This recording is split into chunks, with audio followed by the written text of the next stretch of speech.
Hi guys, welcome back to another mini vlog. So ఈ వ్లాగ్లో నేను, లక్కీ, అలాగే అన్నపూర్ణ మేము ముగ్గురం కలిపి విజయవాడ వెళ్తున్నాము. ఆల్రెడీ సామ్వి, లక్ష్మి అక్కడ ఉన్నారు. జస్ట్ దర్శనం చేసుకోవడానికి అయితే వెళ్తున్నాము. అండ్ కొంచెం ఎప్పుడైనా మైండ్ రిఫ్రెష్మెంట్ కావాలి అంటే ఇలా వెళ్ళిపోతూ ఉంటాం అనమాట.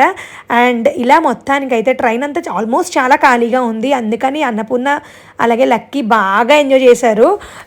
సో ఫుల్ వాళ్ళిద్దరు ఆటలే అనమాట.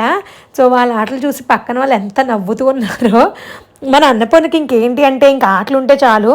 ఆ సేమ్ లక్కీ కూడా అంతే. ఇంకా దీంట్లో లక్ష్మి, దత్తు, శ్రీకరి తక్కువయ్యారు. శ్రీకరి అంత తొందరగా వచ్చి ఆడదు వీళ్ళందరూ ఉంటే. బట్ దత్తు అయితే కలిసిపోయి ఆడేస్తాడనమాట. అండ్ ఇప్పుడు వచ్చేసి మేము విజయవాడ వెళ్ళడానికి ఇంకా టైం ఉంటుంది. సో ఫస్ట్ అయితే లక్కీకి ఫుడ్ అయితే పెట్టేస్తాను. 6:30 అలా అయ్యాక పెడతాను అనమాట. సో మేము రీచ్ అయ్యేటప్పటికి ఆల్మోస్ట్ 8:30 అలా అవుతుంది. సో సర్కార్ ఎక్కామన్నమాట. ట్రైన్ ఆల్మోస్ట్ మీరు ఎక్కడ చూసుకున్నా చాలా ఖాళీ ఉంది. సో మనం ఏం వరి అవ్వక్కర్లేదు. సో లక్కీకి అయితే ఫస్ట్ అన్నం పెట్టేస్తున్నాను. వీటికి పెట్టేశాక నెక్స్ట్ అన్నపూర్ణకు కూడా పెట్టేస్తాను. సో దట్ అప్పుడు మేము ఇంకా డైరెక్ట్గా హోటల్కి వెళ్ళిపోతాము. ఆల్రెడీ సామి వాళ్ళు అక్కడ ఉన్నారు కాబట్టి. అండ్ మేము కూడా ఈగర్లీ వెయిట్ చేస్తున్నాం వాళ్ళని ఎప్పుడు కలుస్తామని చెప్పేసి. అండ్ విజయవాడ దర్శనానికి వెళ్ళినప్పుడు చాలా పీస్ఫుల్గా ఉంటుంది. ఎందుకంటే ఏ టెంపుల్కి వెళ్ళినా అలాగే అనిపిస్తుంది. సో కొన్ని స్పెషల్ టెంపుల్స్ ఉంటాయి. మేము అన్నిటికీ వెళ్ళలేము, కానీ వెళ్ళిన అన్ని టెంపుల్స్ కూడా చాలా పీస్ఫుల్గా అనిపిస్తుంది. చాలా దర్శనం కూడా చాలా బాగా జరుగుతుంది. అండ్ అలాగే ఇప్పుడు మేము అంతరాలయ దర్శనం తీసుకున్నాం అనమాట. ఆల్రెడీ బుక్ చేసుకున్నాము. సో దట్ మాకు చాలా ఈజీగా అయిపోతుంది. ఇక్కడ మా లక్కీ గారు చెప్తున్నాడు ఫోన్ వద్దు కట్టే అని చెప్పి. ఫైనల్గా అయితే మేము రీచ్ అయిపోయాము స్టేషన్కి.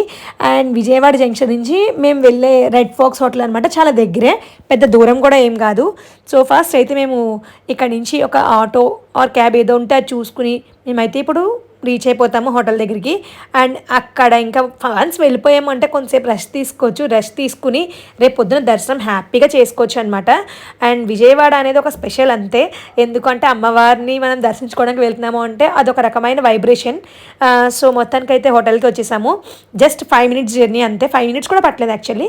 సో మొత్తానికైతే ఇప్పుడు రూమ్లోకి వెళ్ళిపోతాము. మా సాంబవి డోర్ వెనకాల నుంచి ఉంది. అండ్ లక్కీ గారిని భయపెట్టినప్పుడు వాడు ఫస్ట్ ఏంటని లోపలికి వెళ్ళిపోయాడు. సో వాడు భయపడ్డం చూసి నాకెంత నవ్వు వచ్చేసిందో, ఏంటి ఇంత భయపడిపోయాడు అని చెప్పేసి.